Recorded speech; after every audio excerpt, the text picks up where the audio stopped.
वंदे मातरम को लेकर कांग्रेस अध्यक्ष मल्लिकार्जुन खड़गे ने आज एक बड़ा बयान दिया है। खड़गे ने गोवा में कहा कि वंदे मातरम के जितने हिस्से को महात्मा गांधी और नेहरू ने गाया वो उतना ही गाएंगे और अगर ऐसा करना जुर्म है तो वो बार बार जुर्म करने के लिए तैयार है। कांग्रेस अध्यक्ष के इस रुख का बीजेपी ने कड़ा विरोध किया है। बीजेपी की ओर से दावा किया गया कि यह तुष्टीकरण की राजनीति है।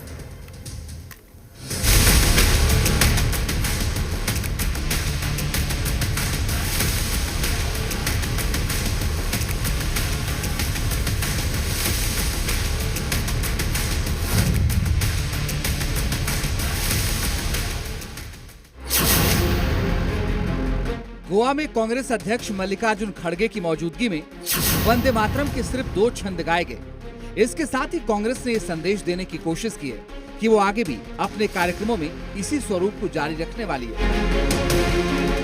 कांग्रेस के गोवा वाले मंच से वंदे मातरम का सिर्फ 2 छंद ही नहीं गाया गया। पार्टी अध्यक्ष ने यह भी दावा कर डाला कि जो महात्मा गांधी और नेहरू गाते थे वही वो भी गाएंगे। जो महात्मा गांधी जी वंदे मातरम गाते वही मैं गाया, जो जवाहरलाल नेहरू गाए थे वही गा। अब तक 18 साल तक उन्होंने जो गाया एज ए उनकी सेंट्रल गवर्नमेंट, वाजपेयी ने जो गाया वही गाया मैं, और 12 साल तक इन्होंने चीफ मिनिस्टर होकर अब तक जो गाया वही वंदे मातरम गाया। खड़गे ने भी दावा कर डाला कि आजादी की लड़ाई में बीजेपी और संघ का कोई योगदान नहीं। देश के आजादी के लिए हमारे लोग लड़े, तुम लड़े। बताओ कौन सा बीजेपी का आदमी इस देश के आजादी के लिए लड़ा है? कौन सा आरएसएस वाला इस देश के आजादी के लड़ा है? और हमको देशभक्ति सिखाते हो तो? कांग्रेस के स्टैंड से बीजेपी ना तो हैरान है और ना ही हतप्रभ है, क्योंकि कांग्रेस का ये आरोप बहुत पुराना है। लेकिन बीजेपी ने कांग्रेस के इस बार पर सदा हुआ पलटवार किया है। बीजेपी का सवाल है कि वंदे मातरम के सिर्फ 2 ही छंद क्यों? साहब जब गोवा गए तो वहां भी पार्टी के कार्यक्रम में 2 स्टांजा ही गाया गया। आज हम पूरे कांग्रेस की मानसिकता पर एक सवाल उठाना चाहते हैं। कांग्रेस अगर इस तरह की हरकत करती है तो कृपा कर करके वो भारत की आजादी आंदोलन का एकमात्र ठेका लेने का अपना दम बंद कर दे।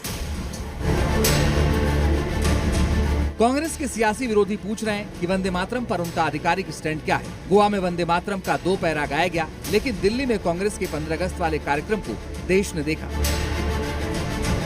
कांग्रेस की ओर से सफाई दी गई कि सोनिया और राहुल गांधी ने वंदे मातरम को रोका नहीं था, खड़गे जी के लिए कुर्सी लाने को कहा था।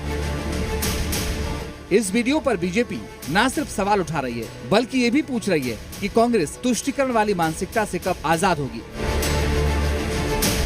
36-37 में कांग्रेस का मुस्लिम लीग से पैक्ट हुआ था, याद करिए आप। और संभवतः इसी कारण से मुस्लिम लीग के द्वारा दबाव बनाया गया कि आप सिर्फ 2 स्टांजा गाइए, बाकी में हमारी धार्मिक भावनाएं आहत होती हैं। उसके बाद तो मुस्लिम लीग के लोग चले गए पाकिस्तान।